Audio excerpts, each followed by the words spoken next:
Hi! Today I want to talk to you all about consent. It's something that we've heard of before, but don't always necessarily understand. And it's really, really important that we do.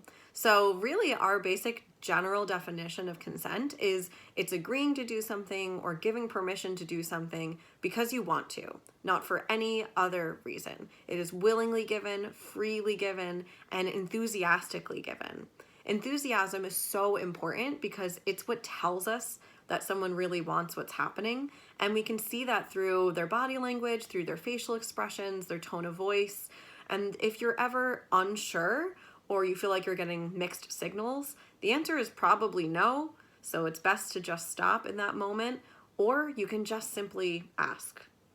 And when we talk about communication, that's really the core of consent. It doesn't have to be awkward or uncomfortable. And if anything, it makes it that much more comfortable for anyone involved to talk about how they're feeling and what's going on. It could be as simple as saying, hey, is this okay? Do you like this? Do you want to keep going? Can I do that? Is it okay if I do this? It's really simple to check in with that person. But ultimately, communication is about respecting that person's answer and listening to what they have to say. So we're going to break down really quickly the 3 things that we think are required for consent. The first is that it must be an active process, which sounds really technical, but ultimately just means it's that ongoing conversation. It's checking in with each other as things are escalating, or as you're noticing that there's a shift in that person's body language or facial expressions or behaviors. So it doesn't have to be checking in every 5 seconds, but as you notice things are different or as things are starting to heat up and escalate, checking in that they're okay with what's happening. So an example of that is just because someone has consented to kissing or making out or taking off some clothing doesn't necessarily mean that they've consented to anything beyond that yet.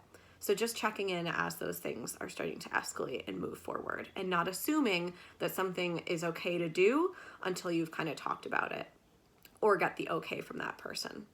So the second piece that's required for consent is that it must be based on equal power. So that means a few different things. The first is that anyone who is under the age of consent cannot legally give consent to sexual activity. The next thing is that someone who is impaired with an intellectual disability is unable to give consent to sexual activity.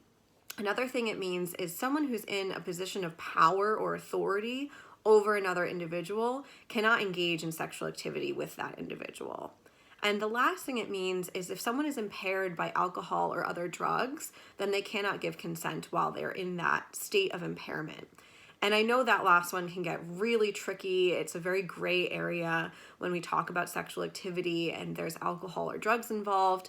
But ultimately, our kind of rule of thumb at the Women's Center is to keep both yourself and your partner in that moment safe. If one or both of you are impaired, then it's best to not do anything in that moment. Wait until both of you are sober and able to make that decision with a clear mind. So the last thing that we want to talk about, a third piece to consent that is required, is that it must be a choice.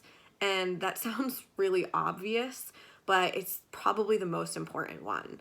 And really what we see with clients and a lot of people who have experienced sexual assault is that they were often coerced into doing something. So coercion means that someone is trying to convince someone to do something that they don't want to do. They can do that through pressuring them or blaming them or blackmailing them, reasoning with them.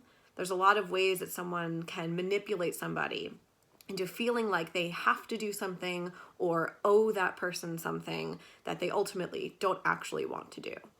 And even if there was no force involved or violence or threat of violence involved, if someone is coerced into sexual activity, then it's not truly consensual because it wasn't willingly given. It's really important that we're able to understand people's boundaries and respect people's boundaries and make sure that this experience is enjoyable for both people. That's really the goal of any type of sexual activity, from kissing to sex to anything in between, that both people are truly enjoying what's happening and keeping in check with each other. Now, this was a super quick crash course on consent, but if you ever have any questions or need support or want clarification on things that I talked about today, don't hesitate to reach out. And just know that it is never, ever the victim's fault. if they are sexually assaulted, and know that we're here to support you and we believe you. So thanks for listening today, and keep a lookout for our next few videos.